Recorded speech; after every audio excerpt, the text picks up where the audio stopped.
Lani je mariborska fakulteta za naravoslovje in matematiko na študenta dobila okoli 4500 evrov, medtem ko je na drugih članicah Mariborske univerze z področja naravoslovja ta znesek 6200 evrov. In tako je že vsa leta. Ob vsem tem tako dekanka pa jim še očitajo, da poslujejo katastrofalno. Dejansko smo čarodeji, da smo imeli samo, bom rekla, 300 000 evrov primanjkljaja v letošnjem letu, dobili smo približno milijon manj.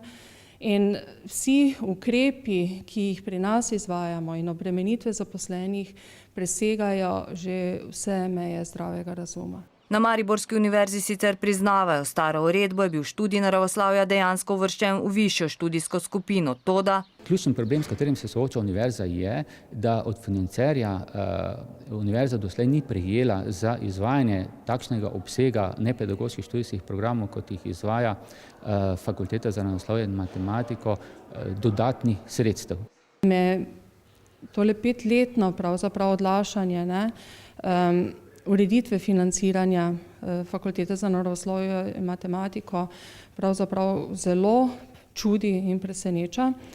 Univerza ima presežek, sem prepričana, da bi lahko našla načine, kako financirati. Na univerzi zdaj pripravljajo nova merila za razporeditev denarja, upravni odbor pa naj bi jih obravnaval prihodnji mesec. Vidim pa zdaj v tej pripravi novih meril pa res zadnja možnost. In se sprašuje, kako je mogoče, da se to dogaja na področju, ki ga tako Evropa kot razviti svet označujeta kot prioritetno, tudi kar zadeva zaposljivost. Medtem pa Slovenija po deležu diplomantov iz naravoslovja in matematike caplja na neslavnem zadnjem mestu v Evropi.